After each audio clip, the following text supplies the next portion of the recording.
Hola, ¿qué tal? Bienvenidos a esta mesa del simposio, perdón, de la Asociación Interdisciplinar para el Estudio de la Historia de México. En esta ocasión vamos a continuar con el tema que estuvimos en la mesa pasada, que se llama Humanismo ante escenarios políticos posthumanos, pero ahora le vamos a dar un enfoque ético. Bueno, vamos a tocar algunos temas de los que ya tocamos, pero bueno, vamos a abordarlo desde diferentes perspectivas. Y pues bueno, en esta ocasión, pues vamos a empezar con el eh,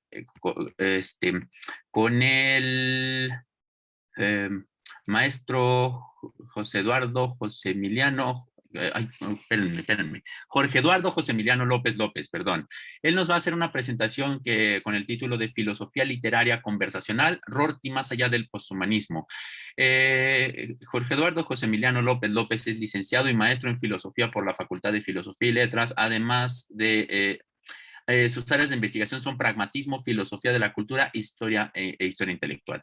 Entonces, pues, para no tomar más tiempo, le voy a dar la palabra a Emiliano y pues adelante, por favor. Hola, hola, gracias. Buenas tardes. Ya son tardes, ¿verdad? ¿Qué tal? Pues, primero que nada, gracias por la invitación al coloquio. Eh, bueno, ahorita comparto pantalla con la presentación. Es un pequeño cambio, no de tema, digo, finalmente, justo eh, la idea era que esto fuera acerca de posthumanismo, ¿no? Cuando me piden el título, ¿no? Yo un poco lo conecté con las cosas que estoy investigando, pero bueno, tengo un pequeño cambio, denme un segundito, déjenme buscar mi presentación, bueno, más bien abrirla en la página, aquí estamos. Perdón, un momento. Aquí está, es esta. Posthumanismo, aquí estoy, gracias. Entonces, si se ve la pantalla, me dicen.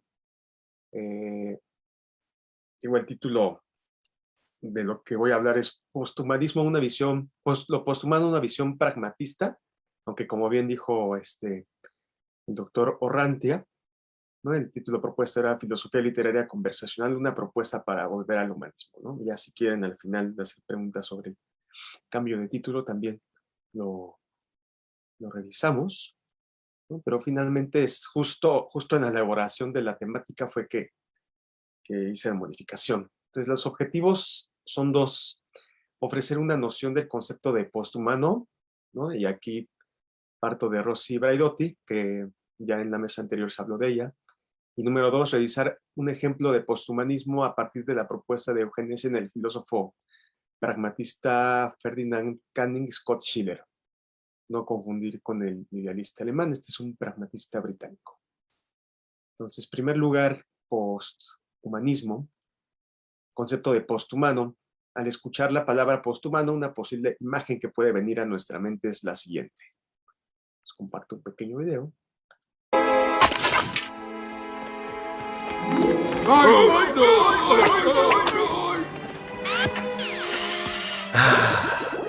Bobo, sé que digo esto cada siglo, pero prometo no volver a dejarte. Espéreme, señor.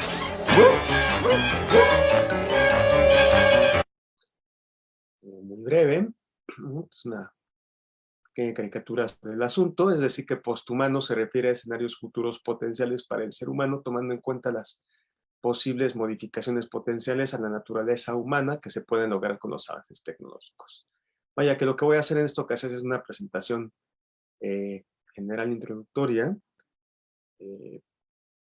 Mis líneas de investigación, como bien decía al principio, tiene que ver con pragmatismo y con ética. No estaba tan familiarizado con esto de posthumano.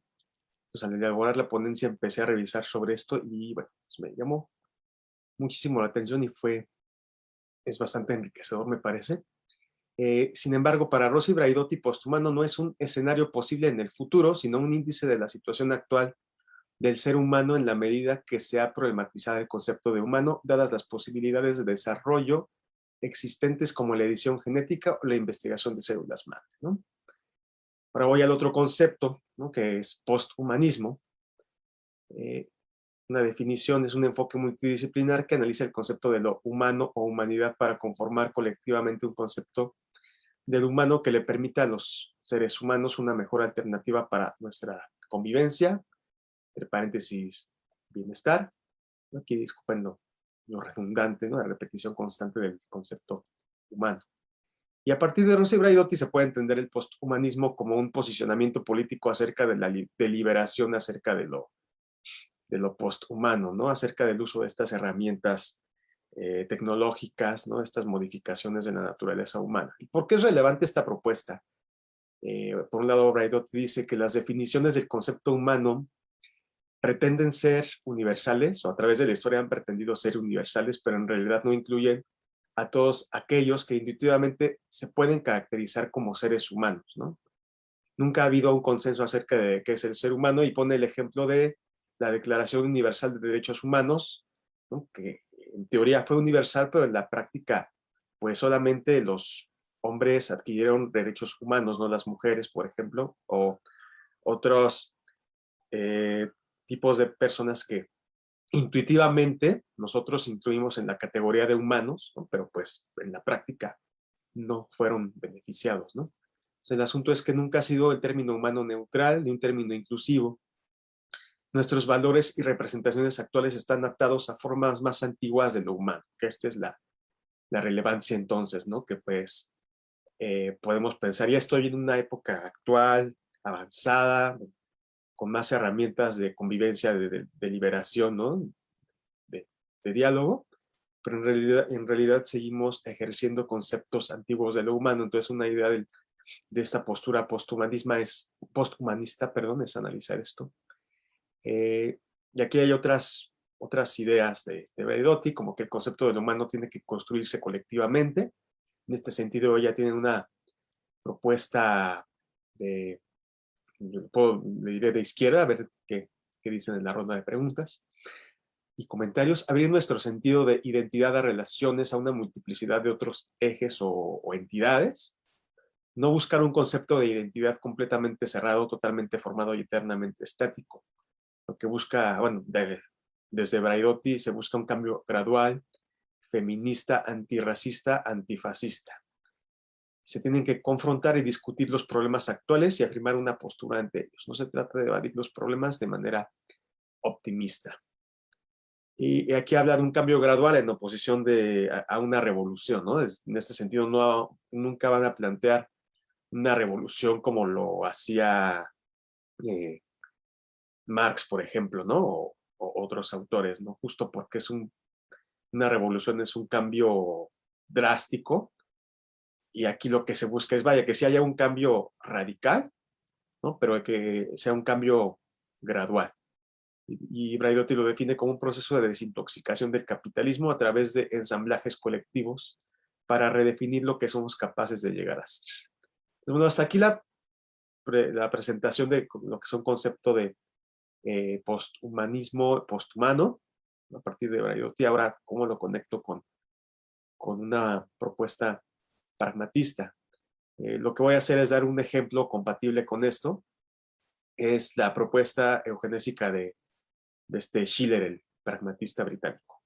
Y es a partir de un texto que se llama Tántalo o el futuro del hombre, que de hecho es una discusión de 1924. El contexto es que Schiller le responde a una discusión previa entre el bioquímico Haldane y Russell acerca del futuro de la ciencia y la tecnología del contexto posterior a la Primera Guerra Mundial, ¿no? Este es el contexto.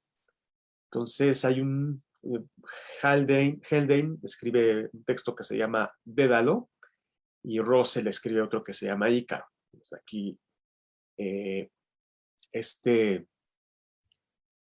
Haldane y Russell también son un poco catastróficos, ¿no? Schiller elige otro personaje mitológico que se llama Tántalo por la conexión que tiene con esta propuesta. Tántalo es similar a Prometeo, roba a los dioses néctar, en este caso Tántalo roba néctar y ambrosía para ofrecerse a los mortales, ¿no? Mientras que Prometeo robaba el fuego. Y otra cuestión, bueno, digamos que hay una reconstrucción del mito de Tántalo a partir de varias fuentes. Hay otra anécdota que dice que Tántalo ofreció a su hijo como alimento a los dioses en un banquete, ¿no? Que hay una cuestión acerca de la manipulación o del uso del cuerpo humano. Y pues Tántalo por estas cosas es condenado a que sus necesidades nunca sean satisfechas. Es colocado en un lago con el agua hasta el cuello, con un árbol de frutas encima de él. Cada vez que él quiere beber agua o tomar una fruta, el árbol se aleja, ¿no? Y el agua, cada vez que él quiere beber, pues el agua baja, ¿no?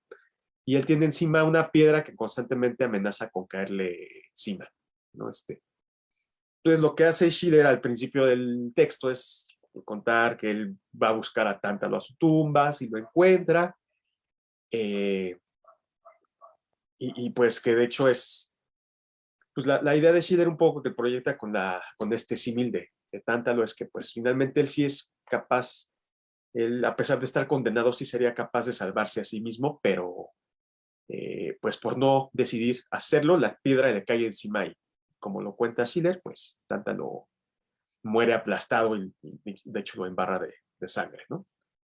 Bueno, digo, vaya, porque aquí Schiller en su texto lo que hace es contar, me encontré a Tántalo en su prisión, en la prisión a la que está condenado, ¿no?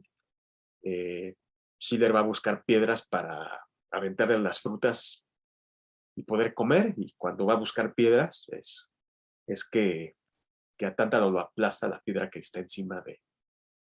Pero pues la idea es, lo que quiere proyectar Schiller un poco es, ok, a pesar de este riesgo que tenemos de aplicar estas herramientas posthumanas, digámoslo así, y morir, ¿no? O que nos afecten, pues no tenemos otra opción, ¿no? Y de hecho, al principio del texto, Schiller dice, me pueden acusar de pesimista, ¿no? Por decir que tengo que aplicar estas herramientas y asumir el riesgo de tener una catástrofe, pero Schiller dice, pues, creo que es más pesimista no hacer nada por salvarnos y esperar a que la humanidad se acabe sola, ¿no? Aquí, y bueno, pues te comparto algunas citas del texto de Schiller nada más, las voy a leer y ya es muy conciso lo que la idea que presento. Este es el capítulo 8, dice Schiller, por tanto puede ser más prudente intentar un camino más seguro, aunque más lento, el de la reforma eugenésica y la reconstrucción de nuestra organización social. En cuanto a las posibilidades en esta dirección, me inclino a ser mucho más optimista que el señor Haldane o el señor Russell. Haldane desprecia la eugenesia porque busca el advenimiento más espectacular del bebé ectogenético para ser el salvador de la humanidad, pero es posible que no llegue, que se retrase seriamente en la transmisión o que no cumpla con las expectativas del señor Haldane, y mientras tanto no podemos permitirnos el lujo de esperar. El señor Russell desconfía de la eugenesia porque teme que cualquier esquema eugenésico que se ponga en práctica sea alabado por nuestro presente anillo de gobernantes, ¿cierto? Y pervertido en un instrumento para consolidar su poder. Piensa que la disidencia de las creencias e instituciones dominantes se tomará como prueba de imbecilidad y en consecuencia se esterilizará, y que el resultado sería simplemente difundir por todo el mundo la uniformidad desesperada y el lugar común de los ideales y la práctica del hombre de negocios estadounidense, como lo describe el señor Sinclair Lewis. Esta es una cita. Y por otro lado, más adelante, una cita diferente, si la eugenesia científica puede poner fin a la contraselección propia de la civilización, el hombre recuperará la plasticidad y la progresividad que una vez poseyó y podrá evolucionar más en la dirección que le parezca mejor. No necesitamos alarmarnos ante esta posibilidad porque con su conocimiento superior seguramente se puede confiar en que hará un mejor trabajo de su evolución que el lémur y el trópico pitecano, que fueron nuestros progenitores y lograron evolucionar hasta convertirse en el hombre moderno. Y con esto cierro. En conclusión, la propuesta posthumana de Braidotti no es incompatible con el planteamiento de Schiller en Tántalo, y muy probablemente tampoco sea incompatible con una propuesta política pragmatista más elaborada, ¿no? Digo, estoy retomando una discusión, ¿no? Presentando una discusión de hace casi 100 años, y hay un posicionamiento acerca de estas cuestiones, ¿no? Y no había el progreso que tenemos ahora.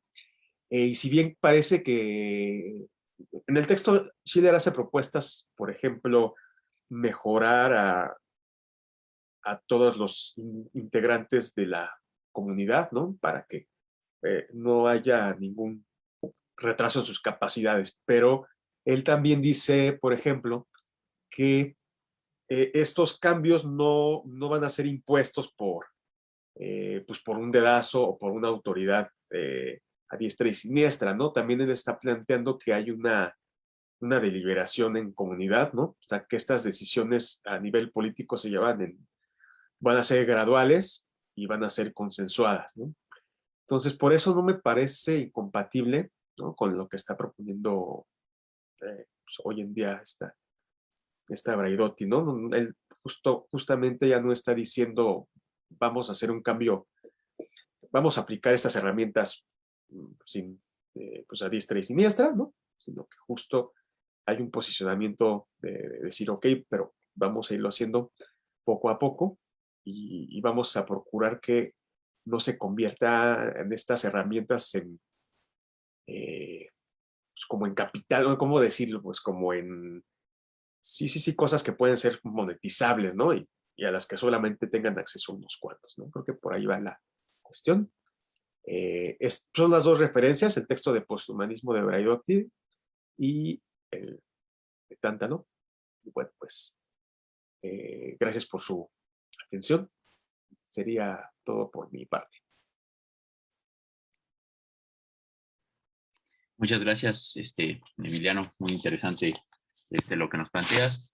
Vamos a mover un poco el orden del programa, nada más para darle oportunidad a que expongan los demás y ya yo me quedaré despuesito. Ahorita estamos esperando, me comentó Jicotencatl Servín que está intentando entrar, que está teniendo algunos problemas, pero esperemos que pueda entrar pronto. Voy a presentar ahora a la maestra Jacqueline Alcázar Morales con una ponencia llamada La ecofrónesis frente al posthumanismo. La maestra Jacqueline Alcázar es candidata a doctora en Humanidades en Salud, es profesora de asignatura A en la Facultad de Ciencias. Entonces, le doy la palabra a Jacqueline. Muchas gracias. Hola, muy buenas tardes a todos y todas. Muchas gracias por la invitación y voy a compartir pantalla. Me dicen si se ve, por favor. Listo, ¿se ve? Sí. Bueno, el título que estoy considerando para esta pequeña reflexión es la ecofrónesis frente al posthumanismo. Ahora, esta charla la dividí en 3 partes. Primero que nada, una pequeña reflexión sobre el posthumanismo. Posteriormente, qué es eso a lo que yo le llamo ecofrónesis. Y por último, cómo podríamos reflexionar en torno al posthumanismo a partir de la ecofrónesis. Y bueno, quiero comenzar con esta cita de Francis Wolff. El hombre es una criatura que siempre desea algo más. Constantemente desea, por ejemplo, vivir más. Pero este deseo de vivir eternamente no es una solución porque su consecución significaría traspasar los límites de la propia vida.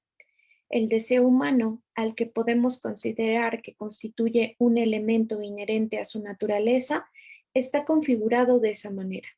Es claro que no deseamos morir, pero tampoco deseamos no morir.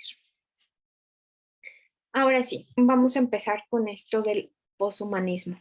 Aquí me hago una pregunta en torno a estos dos términos, el transhumanismo o poshumanismo. Y nos encontramos por allí que la definición de transhumanismo a partir del filósofo español Diegues es el intento de transformar sustancialmente a los seres humanos mediante la aplicación directa de la tecnología.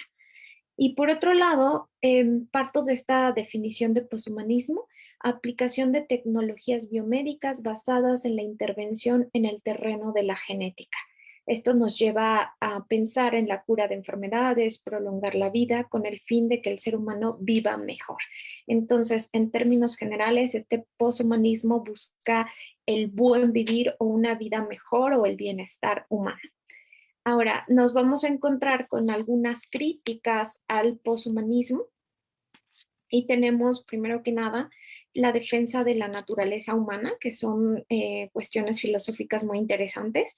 Y aquí Francis Fukuyama nos diría, el problema de la naturaleza humana, la esencia humana o la dignidad humana, lo que le llama factor X, es algo que está allí, o sea, que no podemos dudar de la propia naturaleza humana, o sea, piensa o conserva este esencialismo. Después, a partir de Habermas, podemos pensar a las biociencias, o sea, las biociencias están movidas por intereses económicos que son un peligro para la naturaleza humana. También está pensando en la existencia de la naturaleza humana. Ahora, tenemos otras posturas contrarias a esta idea de la existencia de la naturaleza humana en mayúsculas y tenemos a Steven Pinker que nos dice la naturaleza humana no es inalterable y la autosuperación o mejoramiento son posibles. Entonces, pues nosotros podemos incidir con ciertas tecnologías o con ciertos fármacos para poder modificar esta naturaleza humana. Está en nuestro poder incluso hacerlo. La naturaleza humana, dice Sloterdijk, la naturaleza humana no es inalterable y es el resultado de un proceso evolutivo que todavía está en marcha.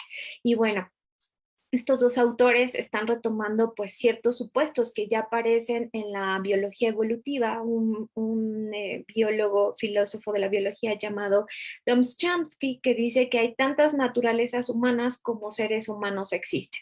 Entonces, si el ser humano está en constante evolución biológica, al mismo tiempo también esta idea de la naturaleza humana pues es algo mutable, algo que está cambiando. Entonces podemos incidir o podemos modificar, digamos, la naturaleza del ser humano.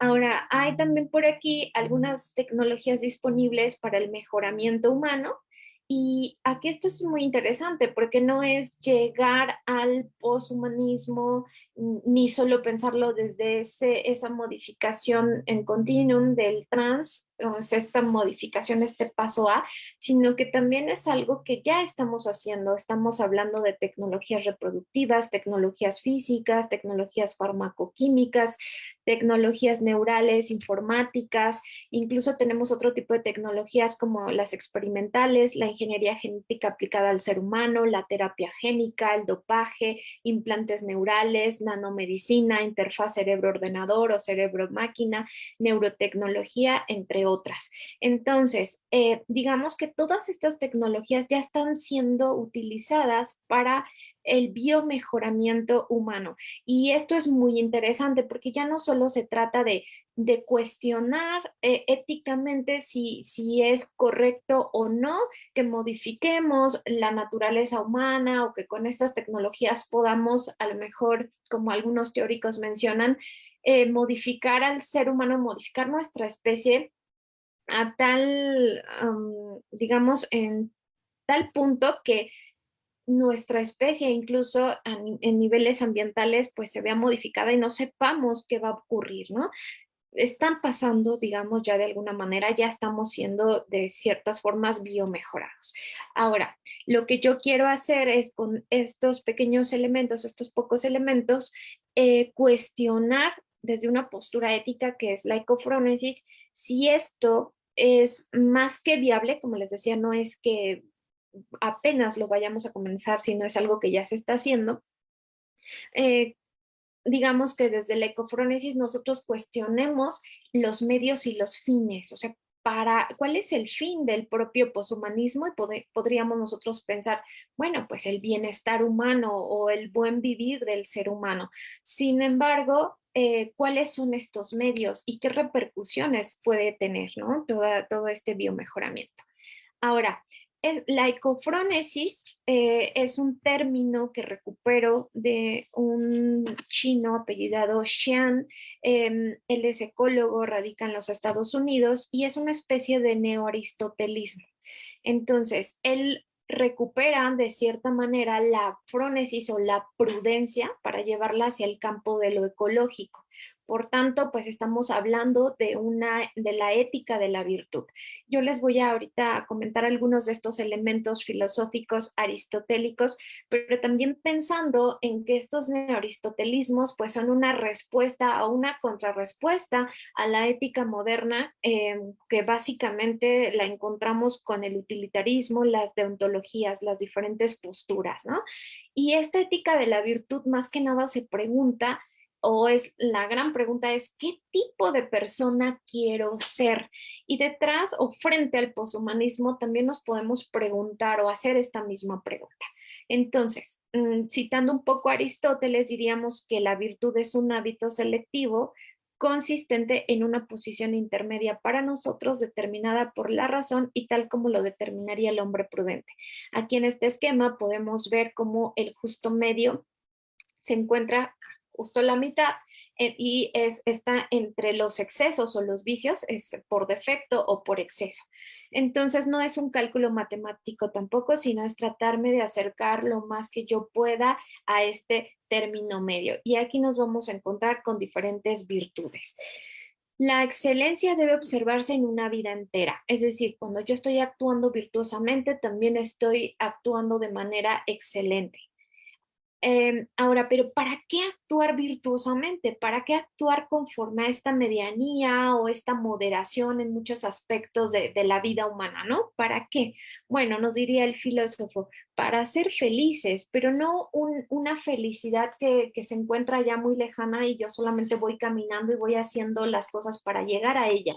No, sino que la felicidad nos va a decir Aristóteles es algo que se vive, se practica.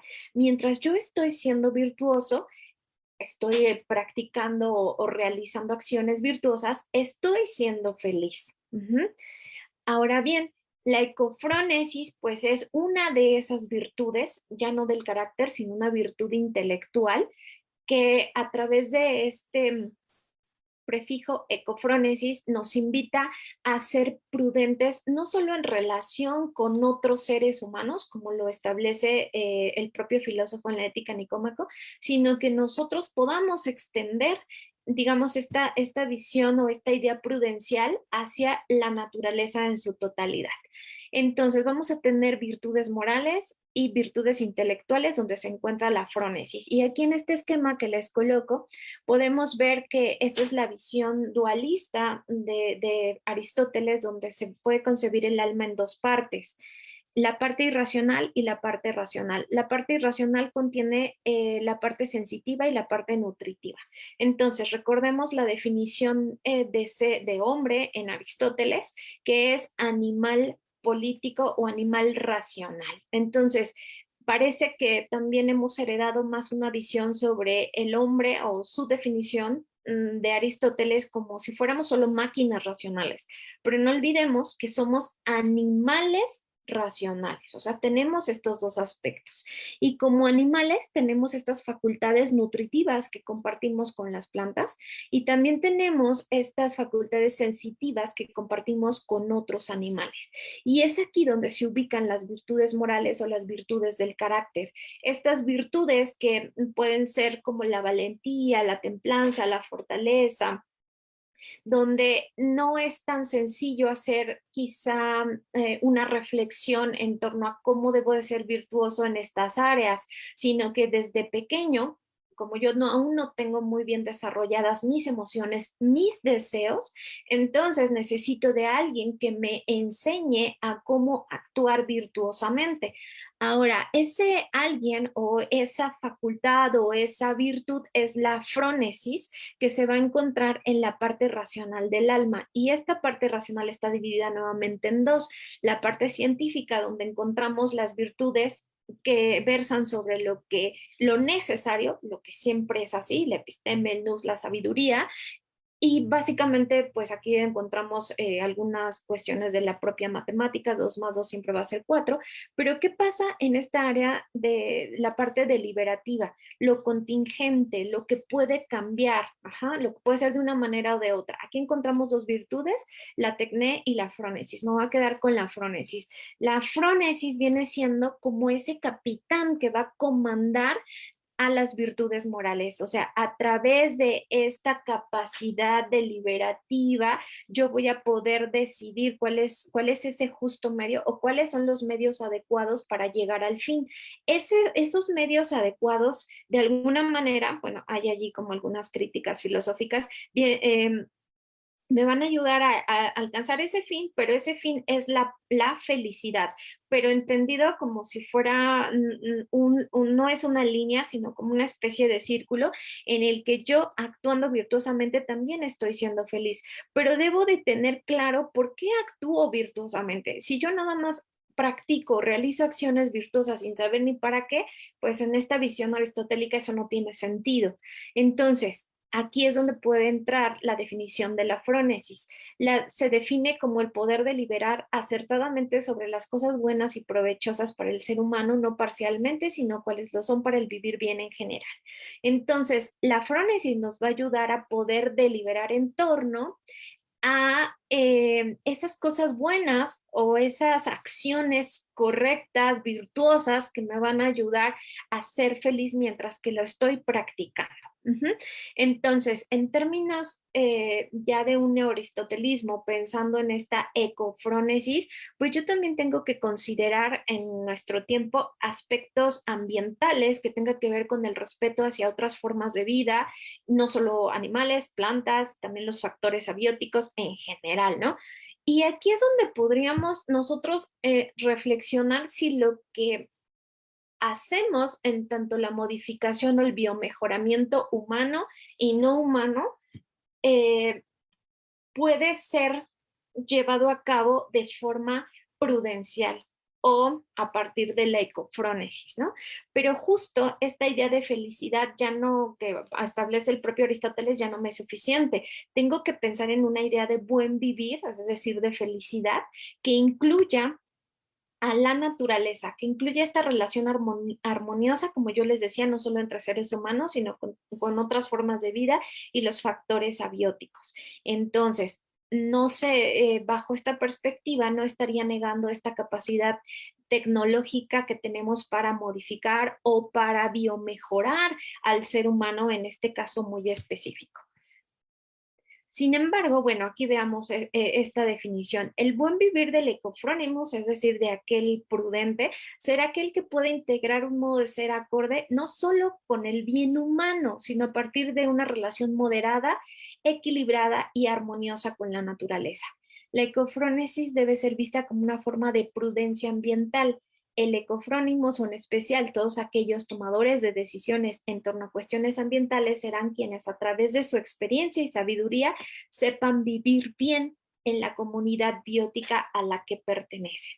Esto es muy interesante o muy importante porque vistos estos elementos desde o ante el poshumanismo, nosotros no podemos solo pensar en el biomejoramiento a una escala tan pequeñita como es el ser humano y decir, bueno, es que nada más estamos mejorando o biomejorando o aplicando las técnicas o tecnologías al ser humano y ya, sino que también nosotros como especie, todavía no somos cyborgs, sino como especie biológica finita, estoy en relación con otros animales y tengo un impacto, ¿no? Estamos hablando de esta relación evolutiva o esta evolución biológica, esta interrelación entre las especies. Entonces, todos esos cambios o biomejoramientos que yo aplique o que me aplique como ser humano, pues también de alguna manera tienen cierta incidencia en otras formas de vida. Ahora, pasando a la última parte, ¿cómo veríamos la ecofronesis frente al poshumanismo? Podríamos nosotros empezar distinguiendo entre medios y fines. ¿Cuál es el fin del poshumanismo? Decimos, bueno, el fin es es el bienestar humano, ¿no? Esto creo que nadie lo niega. Hay posturas en las que dicen que pues tener una vida eterna, etcétera, no envejecer y todas estas cosas, ¿no? Ahora, si entonces el fin del poshumanismo es el bienestar humano, tengo que elegir los medios adecuados para obtener ese bien humano y decimos, bueno, pues todas estas tecnologías que me facilitan o que me permiten vivir bien. Ojo, yo pondría entre comillas, ¿con eso es suficiente? O sea, ya vivimos bien, o sea, ya con el hecho de biomejorarnos y aplicar estas tecnologías y no envejecer, ya vivimos bien. Y esto me lleva a la siguiente pregunta. ¿Cuál es el deseo que nos mueve para el biomejoramiento? Si la frónesis nos va a ayudar a que actuemos virtuosamente, es decir, que moderemos nuestros deseos, pues cuáles tienen que ser esos deseos acordes o adecuados a ese poder vivir bien. Y bueno, me vuelve o me llevan nuevamente en que radica el fin del poshumanismo. O sea, sí es ese vivir bien, pero ¿cuáles son esos deseos acordes o adecuados para vivir bien? Porque no puede ser cualquier cosa. Aún así, nosotros todavía, si pensamos en que no tenemos los fármacos o todavía técnicas que nos permitan vivir eternamente o que seguimos envejeciendo y todo esto, me pregunto yo, o más bien me podría yo responder y decir, no vivimos bien, porque aún no tenemos una relación de respeto con la naturaleza en general ni entre nosotros como seres humanos. Entonces, ¿cómo voy a traslapar esta idea poshumanista, este biomejoramiento, si no tengo todavía elementos claros para poder vivir bien en mi entorno natural? Ahora, ¿podremos vivir para siempre? Y si es así, ¿cuál es el sentido de la vida poshumana? ¿No? O sea, podemos vivir más tiempo, pero si moralmente o éticamente aún no hemos avanzado, digamos, un poco más allá, que me permita vivir respetuosamente en el mundo natural, me pone a dudar si efectivamente solamente el fin del poshumanismo sea el bienestar humano, además de muy antropocéntrico. Ahora, parece entonces que tenemos una crisis de deseos, tendríamos que volver a estas ideas de, bueno, ¿qué tengo que desear, no?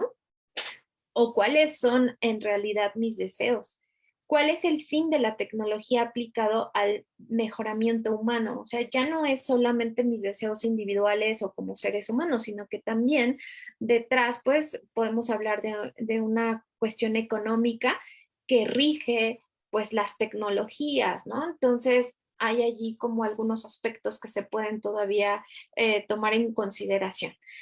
No sabemos qué desear porque el fin no está del todo claro. Entonces, pues más bien es volver, ¿no? Volver a nuestra humanidad, no a nuestra poshumanidad, sino a nuestra humanidad para determinar si efectivamente los deseos que tengo para este biomejoramiento o para este vivir bien es el adecuado cuando ya tenga quizá muchos siglos o décadas después todos estos elementos necesarios para a lo mejor prolongar la vida o todo esto, ¿no?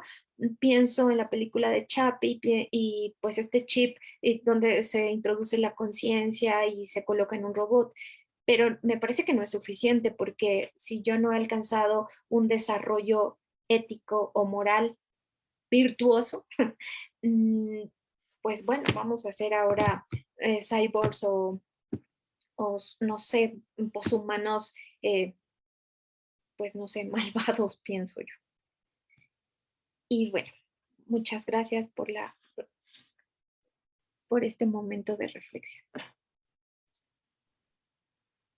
Muchísimas gracias, Jacqueline. Muy, muy interesante lo que nos planteas. Ojalá ahorita podamos platicar un poco al respecto. Chicotencatl me dice que sigue teniendo problemas. Ya está intentando ver si con otra cuenta, ojalá que pueda conectarse pronto, porque también trae una ponencia muy interesante. Pues mientras tanto, pues bueno, creo que yo voy a dar mi ponencia. Me presento rápidamente. Yo soy José Ramón Orrantia Cavazos, traigo una ponencia llamada El humanismo existencialista mexicano frente a escenarios posthumanos. Y bueno, justamente esto es una continuación, por así decirlo, de un artículo que escribí con la maestra Carmen Valle Lira, que estuvo en la mesa anterior, que es una recuperación de los humanismos existencialistas y otro tipo de humanismos para dar una respuesta al posthumanismo, justamente sobre las cuestiones que se están planteando. Voy a compartir mi pantalla para que sea para poder dar esta presentación. Solo déjenme un segundo. Muy bien. Entonces, bueno, como dije, se llama mi ponencia el humanismo existencialista frente a escenarios posthumanos. Ahorita voy a decir qué entiendo por escenarios posthumanos, ¿sí? Y bueno, lo primero que tenemos que tener claro es que, bueno, esta palabra de post se ha vuelto muy famosa, ya lo encontramos en todos lados, ¿no? Hablamos ahora de posverdad, por ejemplo, también he hecho algunas críticas a esta noción de posverdad. Hablamos de post-punk, para los que les gusten, ese sí me gusta mucho, para que vean. Post-rock, no sé qué es el post-rock, no le entiendo qué es eso del post-rock, pero bueno, ahí dicen que también existe. Postmoderno, pues no, justamente es una palabra muy utilizada en la filosofía y otras cosas. Postindustrial, por ejemplo, ¿no? Ya ahorita está, bueno, ciencia postnormal, por ejemplo, para ir más allá de la ciencia normal kuhniana. Postdoctorado, ese producto es dañino para la salud, no se los recomiendo, no, sí, se los recomiendo, pero no durante la pandemia de COVID, aunque bueno, ya también se habla que ya estamos en post-COVID-19, cuando yo no le veo el post por ningún lado, ¿no? Pero bueno, lo que a nosotros nos toca el día de hoy es hablar de posthumanismo, ¿no? Y bueno, justamente, pues hay que pensar qué es lo que entendemos por poshumanismo en general. No voy a hablar ahorita de perspectivas particulares más que muy concretamente, pero en general nosotros cuando hablamos del poshumanismo es una respuesta al humanismo y normalmente es una respuesta al humanismo entendido como antropocentrismo, ¿cierto? Y bueno, justamente, ¿qué es lo que nos está diciendo el poshumanismo? Que el humanismo traza líneas divisorias entre lo humano y lo no humano, líneas tajantes, ¿sí? Que establece deberes diferenciados con base en criterios esencializados ontológicamente, y esa es una de las cosas que vamos a hacer una crítica al rato. Justamente lo que dice el posthumanismo es que el humanismo establece qué es lo que hace humano al humano en un sentido ontológico, ¿sí? En este sentido como aristotélico de género y diferencia específica. Y bueno, ahí es donde vamos a ver si se establece de esta manera. Al establecer justamente estos deberes diferenciados con una base ontológica, hay una minusvaloración, según el posthumanismo, de formas de ser no humanas, pero también de algunas de formas de ser humano que no corresponden justamente con esta naturaleza, por así decirlo, humana, ¿cierto? Bueno, hay tres posturas que podríamos justamente ver ahí que vamos a tratar justamente muy brevemente, que es una es la de Neil Badminton, que nos dice justamente el humanismo es una higiene ontológica, ¿sí? Y aquí lo que está partiendo de esta consideración de Fukuyama, poniendo a Fukuyama como representante del humanismo, y Fukuyama lo que nos dice es que justamente la naturaleza humana es una naturaleza bioontológica que no debemos trascender justamente porque es la que nos plantea límites. Me parece un poco tramposo poner a Fukuyama porque pues estamos poniendo un reaccionario justamente como representante del humanismo y pues eso pues tiene muchos problemas como vamos a ver en un momento, ¿no? Bueno, ¿qué es lo que nos dice? Que el humanismo traza los límites de lo moral, ¿no? Y políticamente aceptable. El humanismo pone una centralidad en el ser humano y justamente a partir de esta centralidad hace una serie de oposiciones binarias, humano, inhumano o no humano, nosotros, ellos, aquí, ahí, activo, pasivo, yo y el otro, lo natural y lo cultural, el sujeto, objeto, etcétera, ¿sí? Eso sería lo que hace un humanismo en este sentido ontologizante. El posthumanismo, entonces, lo que diría es que hay que realizar una fractura gradual de estas dicotomías, hay que desvanecer los límites que trazan estas diferencias, ¿sí? Bueno, por su lado, Rossi Braidotti lo que nos va a decir es que va a entender el humanismo como un modelo de civilización cultural hegemónico que marca la diferencia de este modelo de civilización como inferioridad, justamente, ¿no? Fuera del concepto del humano, todo ser es desvalorizado si se aleja de un modo particular, cultural y etnocéntrico de ser humano. Entonces aquí justamente el concepto de humano es el concepto de hombre occidental, blanco, burgués probablemente, etcétera, ¿no? Entonces, justamente el posthumanismo, según Rossi Braidotti, consistiría en una elaboración de cartografías de la posición de los sujetos, una recomposición posthumana del vínculo panhumano, una descentralización del hombre en el sentido de género y de especie, ¿sí? Y una superación de las limitaciones del humanismo como modelo civilizatorio, ¿sí? Por su parte, Gabriela Chavarría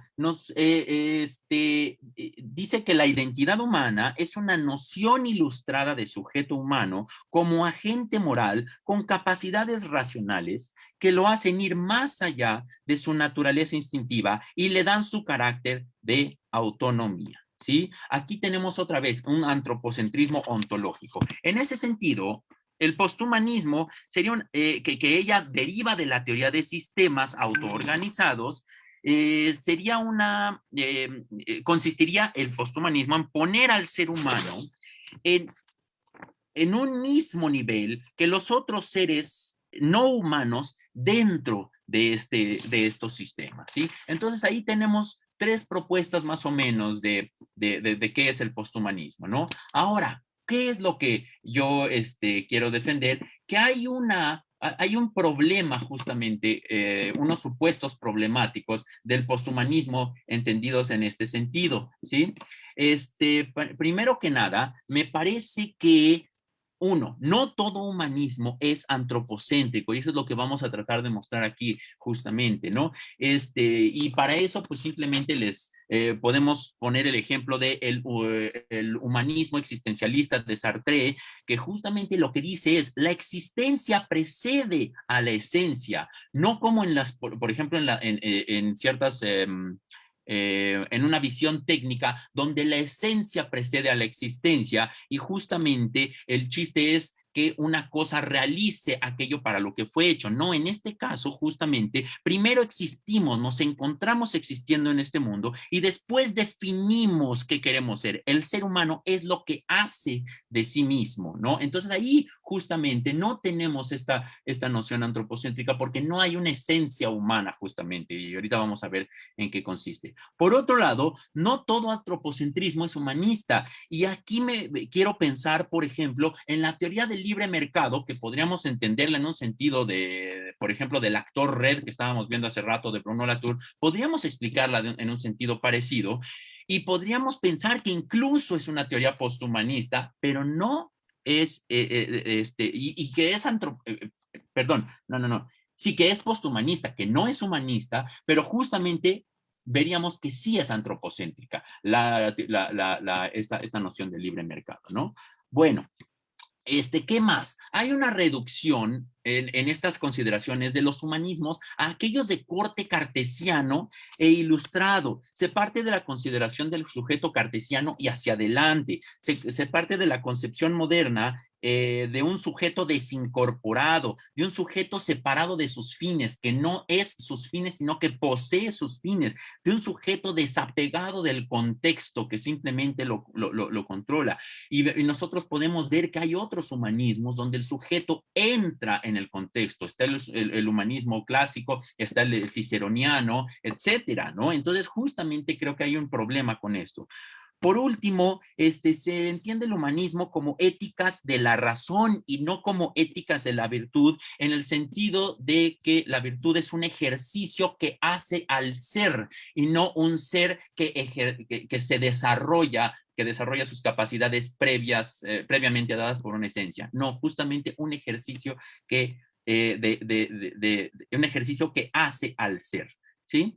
Entonces, todo este tipo de cosas son los supuestos problemáticos del posthumanismo.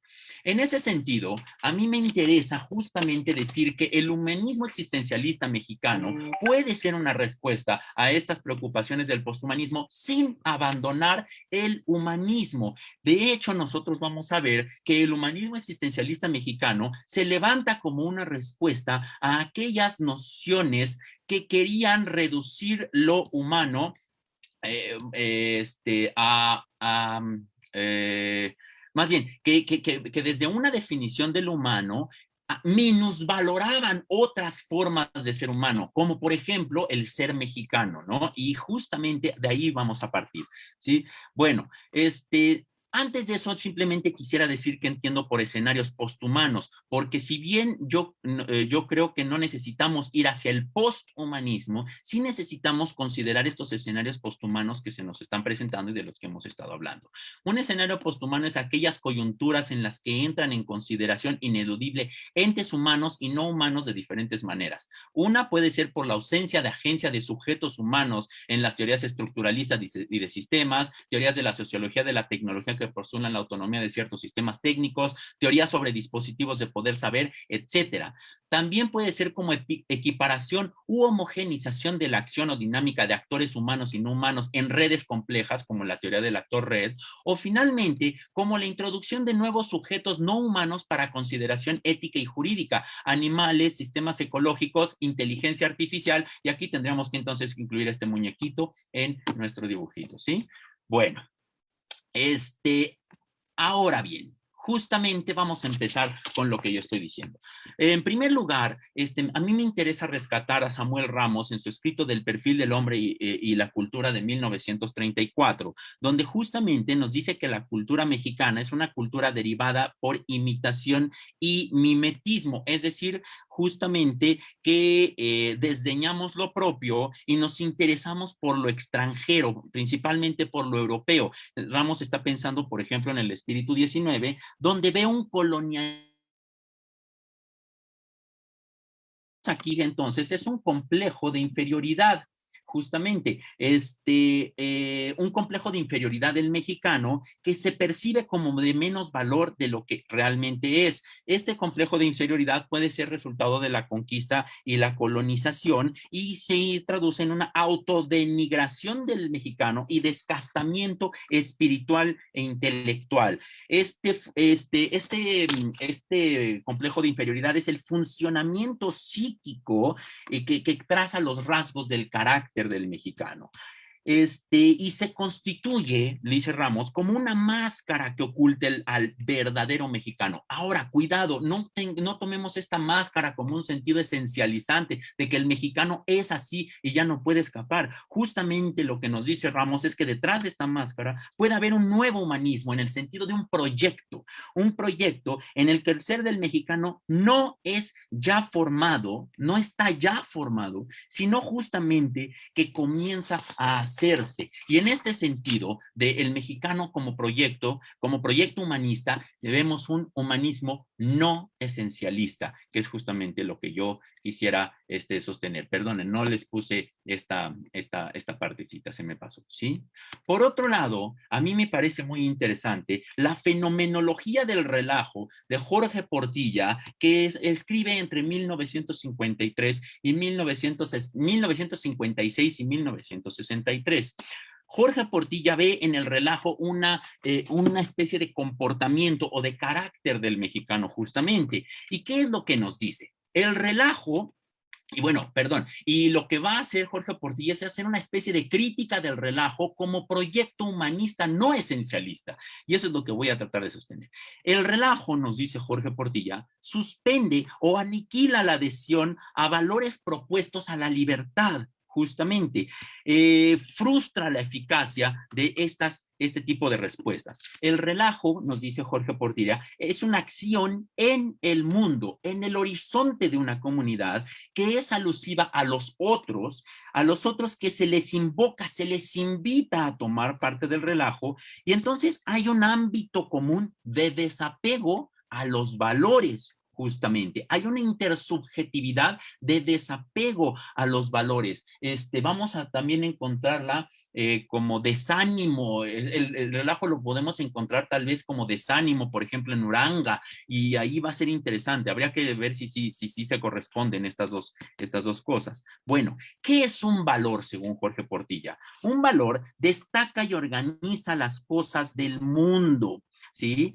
Es una exigencia, exige algo que le falta a las cosas mismas, que algo sea realizado, etcétera.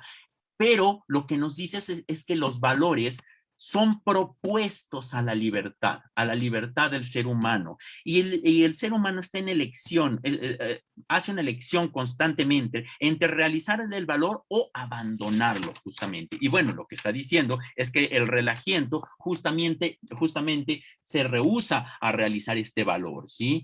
El relajiento es un hombre, entonces, sin proyectos, caído en una especie de instante presente.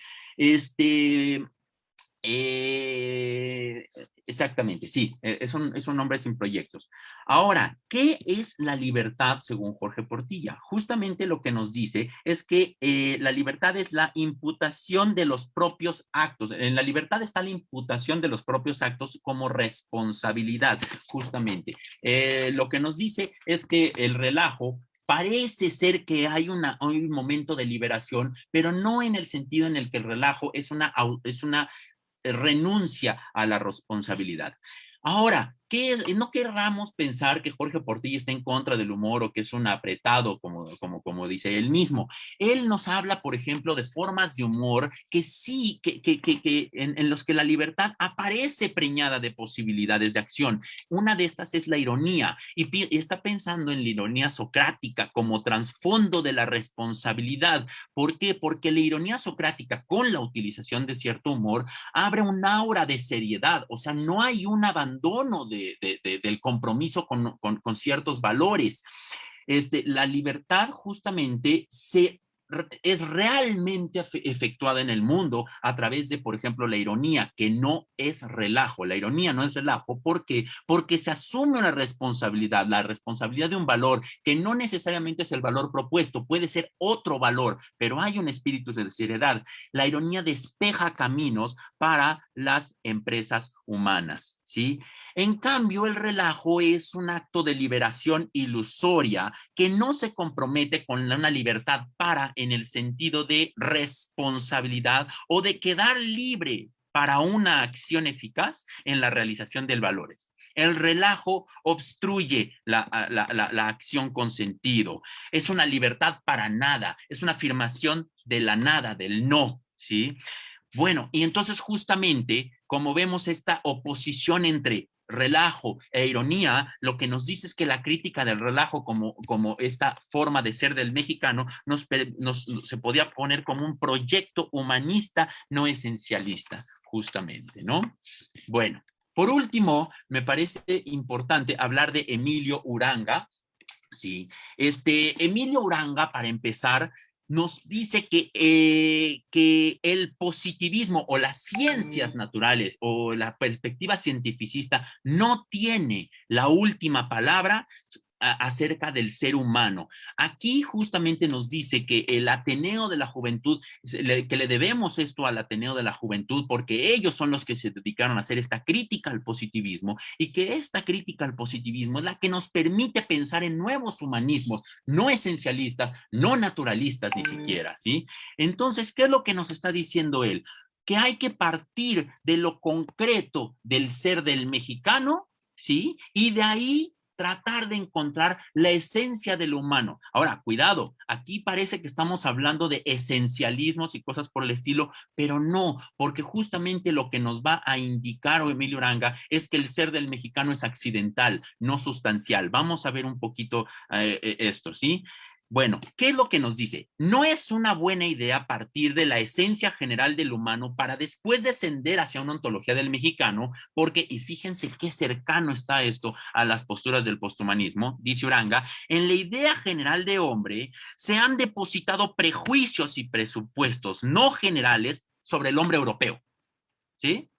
Cuando se habla de hombre en general, en verdad se mienta al hombre europeo. Así nos dice Emilio Uranga, ¿sí? Se identifica al humano con lo europeo. Y nosotros podríamos simplemente hacer una extensión y decir, se identifica a lo humano con el hombre blanco europeo occidental, ¿no? Etcétera, ¿sí? Entonces, eso es la razón por la que no es una buena idea partir del hombre general y después ir a lo mexicano. En cambio, hay que partir de la circunstancia concreta, que es el mexicano, para después ver si podemos encontrar cuál es la constitución de la condición humana, y eso es lo que nos va a decir, ¿sí?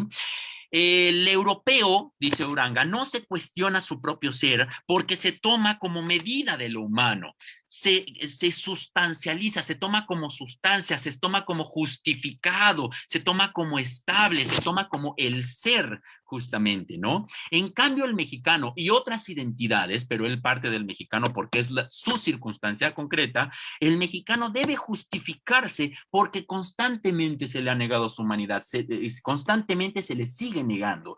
El mexicano, dice Uranga, es accidental porque parece que se adhiere a lo europeo, pero no logra identificarse con lo europeo. Lo europeo como sustancia y lo mexicano como accidente. De ahí vienen estas posturas de imitación de lo europeo, ¿cierto? Entonces, ¿qué es lo que nos dice? Que justamente lo mexicano es un ser como insuficiencia, es un ser insuficiente. Hay una insuficiencia constitutiva que se traduce en un minus en la forma de ser, una mezcla de ser y de nada, un poco como lo que es el accidente, que está entre el ser y la nada, ¿sí?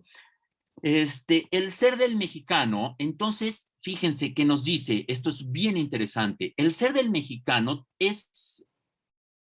tiene una especial particularidad óntica que permite atisbar la constitución de la condición humana. ¿Por qué? Porque el ser del mexicano justamente se concibe, perdón, ya me perdí,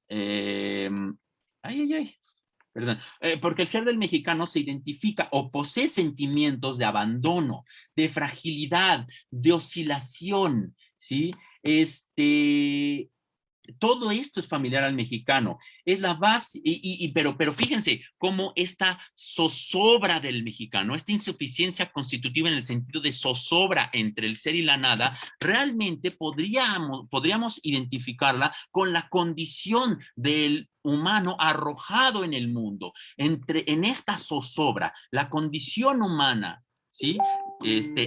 Como accidente, eso es lo que quiero decir, ¿no?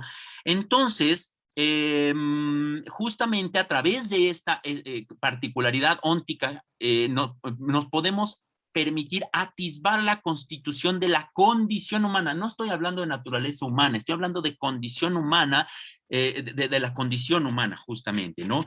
El mexicano, dice Uranga, es accidental, es zozobrante y se abre sin defensa a esta condición humana de zozobra. El mexicano, dice Uranga, comprende lo humano ajeno por una transposición del sentido de su propia vida. El mexicano vive en insuficiencia, en el accidente, justamente se concibe como accidente, como no necesario, como no justificado, como no sustancia, ¿sí?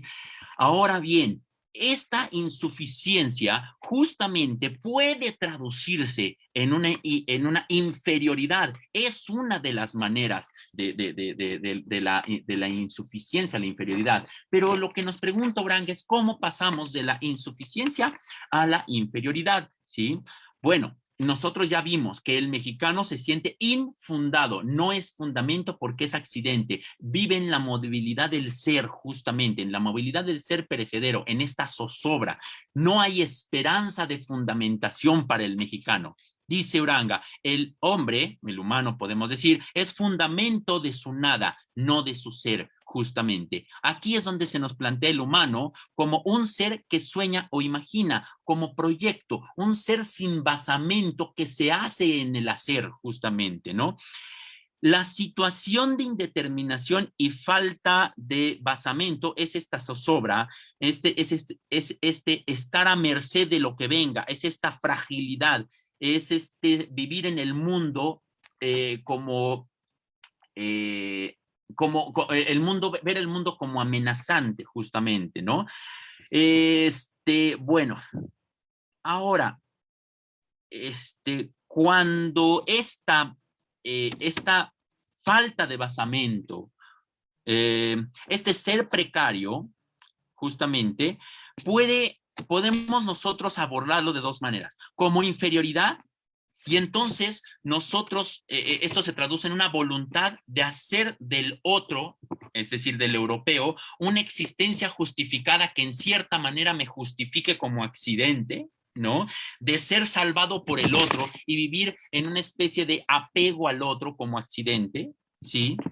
Y ahí es donde viene justamente toda esta teoría psicológica de Ramos, del mexicano, con ese sentido de inferioridad, etcétera, donde esperamos ser salvados por el otro, y entonces vemos al europeo como sustancia justificada y nosotros somos el accidente que le ocurre al europeo, por así decirlo, o lo podemos ver en vez de como inferioridad, como una insuficiencia creadora, y esto es lo que me interesa justamente resaltar, una insuficiencia creadora en la que renunciamos a ser salvados por otros, justamente, y buscamos la propia justificación a través de este tipo de proyectos, ¿sí?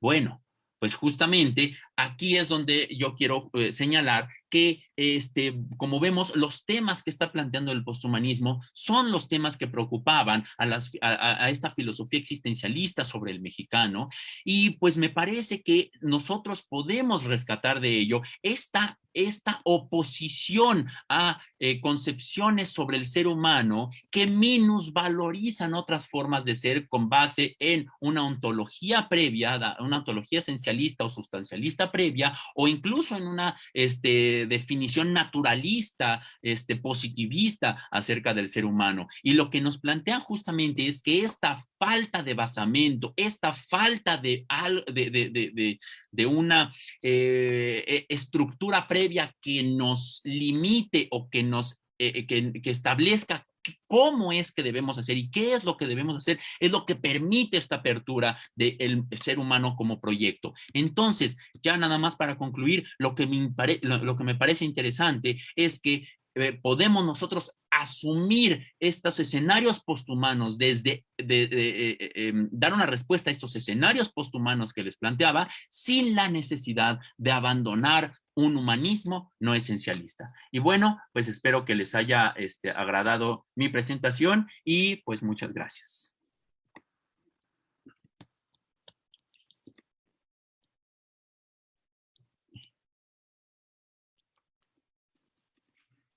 No sé si llegó Chicotencatl, sí pudo entrar, creo, no estoy seguro.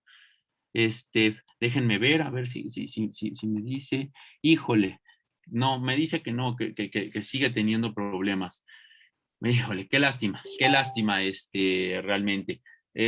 Pues bueno, no sé, yo creo que podríamos entonces pasar a una ronda de preguntas y respuestas, y si logra conectarse, pues vemos si le podemos dar chance, y si no, pues bueno, será una lástima y ojalá que podamos acceder a su ponencia en algún otro momento. Entonces, pues no sé si alguien aquí tiene respuestas, no sé si también si haya por ahí preguntas en el Facebook, ahorita nos fijamos. Pero, ¿alguien aquí tiene respuestas a alguno de los ponentes?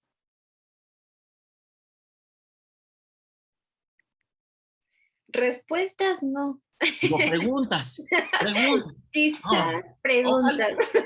ojalá hubiera respuestas. No, preguntas quise decir, disculpen. Yo tengo una pregunta para ti. Hacia el final, mi pregunta es si tú planteas un poshumanismo basado en el ser del mexicano. ¿Y qué tanto esas visiones de los autores como Samuel Ramos y todos estos autores que citaste, quizá ya están un poco obsoletas o un poco lejanas? Digo, pensando en términos sobre cómo definir el ser del mexicano, ¿no? Entonces, básicamente es eso. Sí, bueno, no, yo no planteo un poshumanismo. De hecho, lo que quiero decir es que no me parece que necesitemos ir a un poshumanismo, que hay humanismos que son rescatables. ¿no? O sea, justamente, ¿por qué? Porque a mí me parece que detrás del humanismo no hay, si no hablamos del humanismo cartesiano y si no hablamos del humanismo ilustrado, etcétera, detrás del humanismo no hay solo una justificación ontológica o naturalista de lo que es el ser humano, sino que hay un proyecto ético-pedagógico detrás de los humanismos. Y eso es lo que yo quiero rescatar del humanismo, el proyecto ético pedagógico. Y eso es lo que me parece que hay aquí detrás, un proyecto ético pedagógico. No necesariamente quiero decir que estas definiciones del mexicano, que además ya pertenecen a más de 70 años para atrás, 60 años para atrás, probablemente ya no somos ni siquiera los mismos mexicanos. No quiero decir necesariamente esto, pero si nos fijamos, hay una concepción no esencialista de lo que es el ser humano, ¿no? Y que es una concepción que me parece bastante abierta, bastante cercana a las que plantea Jean-Paul Sartre en El existencialismo es un humanismo, a las que podemos leer en La náusea, por ejemplo, también. Jorge Portilla tiene un texto muy interesante sobre la náusea y el humanismo, y lo que está planteando es que el humanismo existencialista es no esencialista en este sentido. Y entonces, como humanismo no esencialista, es un humanismo abierto a las diferentes formas de ser humano, ¿no? Diferentes proyectos de ser humano, porque no, qué es un ser humano o cómo debe ser un ser humano no está dado de antemano, sino que se realiza o se va proyectando en el hacer. Pero además yo creo que justamente por este no esencialismo puede involucrar dentro de sí mismo a seres no humanos, justamente con los que el humano está en constante relación. Por eso justamente lo estoy rescatando. Respecto a esto del mexicano, tendríamos que discutir si seguimos siendo seres zozobrantes, si seguimos siendo seres con este complejo de inferioridad. Hay cosas en las que sí yo mismo me siento identificado, hay otras cosas que pues, probablemente ya no tanto. En lo del relajo, yo sí lo veo totalmente. Tengo por ahí un textito que se llama Una lectura desmadrosa de la fenomenología del relajo. Entonces, pues ahí si gustan, se los paso. Es nada más un divertimento. Pero bueno, justamente en ese sentido es en el que lo estoy tratando de plantear. Perdón, si me extendí. Gracias. Pero bueno, ¿alguna otra preguntita que tengamos? En Facebook hay comentarios de felicitación, no hay ninguna pregunta. Yo tengo una pregunta, pues, para la mesa. ¿Qué tan diferente es abarcar la diversidad biológica en las propuestas del transhumanismo, del poshumanismo? Porque no sé, yo no, la verdad es que desconozco casi todo. Escuchando sus ponencias, estaría centrado mucho de la discusión en los mamíferos, que es con quienes tenemos más contacto. Estaría centrado también en las masas boscosas, y por otro lado, el poshumanismo o el transhumanismo. ¿Tienen alguna definición de especie? Porque esto es un problema filosófico e histórico muy largo en las ciencias biológicas. ¿Qué es una especie? Porque eso sí, existen, no existen, son reales, son imaginarias, y no hay una solución para la biología actual. O sea, hay acuerdos y hay una gran cantidad de definiciones ecológica, genética, filogenética, taxonómica. Estas maneras filosóficas tienen, o sea, reconocen a las especies, o sea, son especies naturales o son especies artificiales, y hasta dónde permea toda esa diversidad, o sea, las amibas, los insectos, los hongos, las bacterias. O sea, que hay una diversidad gigantesca que reconoce la propia biología, y cómo se incorpora esta diversidad taxonómica, así grandes rasgos, en estas discusiones. O es más bien, como decía al principio, el contacto cercano que tienen las sociedades humanas con ciertos grupos de seres vivos.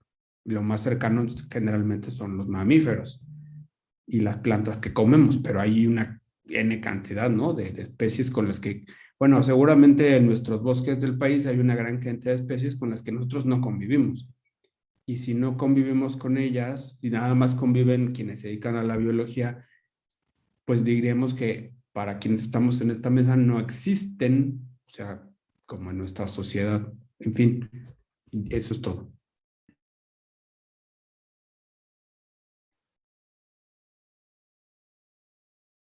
¿Gustan responder? No sé, Emiliano, aquí. ¿Qué tal? Sí, eh, me, me hace pensar en el planteamiento, porque al menos desde Braidotti creo que incluso hay una compatibilidad con una postura antiespecista, ¿no? Porque creo que justo el planteamiento de Rodrigo es, eh, pues, cómo tomar, también cómo considerar estos elementos, ¿no? Biológicos, esto de las especies. Y bueno, creo que es compatible con Braidotti porque justo ella dice, tiene que ser este poshumanismo incluyente a partir de un feminismo, de un antirracismo, y pues en algún momento eso tendría que también, al menos yo lo veo así, verse como un antiespecismo, ¿no? ¿No? También ver justo, eh, finalmente el especismo es discriminar a las especies distintas del ser humano por considerarlas inferiores, ¿no? Entonces justo si se pone en cuestión este concepto de lo que es humano o incluso se está modificando a partir de estas herramientas, eh, pues vayan, creo que justo si hay definiciones previas acerca de lo que es especie, acerca de los que son y propósitos previamente planteados, justamente lo que estaría haciendo el poshumanismo, pues es como poner en cuestión estas cosas, ¿no? Y que pues, el antiespecismo sería una postura compatible. Eso sería lo que yo tendría que decir. Gracias. Pues bueno, yo creo que por lo que alcanzo a ver, los posthumanismos más congruentes que yo he logrado ver, justamente son los que están entendiendo más bien a los diferentes especies, a los diferentes individuos vivos, como pertenecientes a sistemas bióticos y sistemas abióticos, o sea, justamente como ya poniéndolos en una especie de sistemas, ¿no? Y justamente por eso hay unos esquemitas que luego se ponen que son parecidos al que yo puse redondito, pero hay uno donde está el ser humano en la cúspide, y lo que dicen justamente el poshumanismo es que los empiezas a mezclar, bueno, el hombre en la cúspide, de hecho, y después la mujer, y ya luego los empiezan a mezclar donde ya están en cualquier lugar, porque se hace una especie de sistema de horizontalidad, de relaciones horizontales, que es un poco lo que nos platicaban en la mesa pasada, ¿no? Justamente aquí está María del Carmen, justamente que nos platicaba acerca de estos sistemas complejos, de la teoría de sistemas y todo este tipo de cosas, ¿no? Entonces yo creo que ahí es donde podríamos entenderlo. No sé si eso responde a tu pregunta, pero eso es lo que yo he alcanzado a ver. Sí, responde.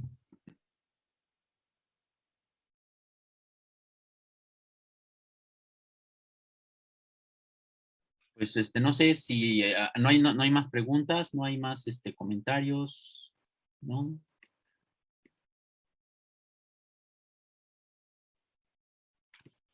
Pues bueno, pues yo creo que entonces terminaremos. Temprano también nos faltó una ponencia, lamentablemente, y pues bueno, pues si no hay más preguntas, entonces yo creo que podemos dar por terminada la sesión, y pues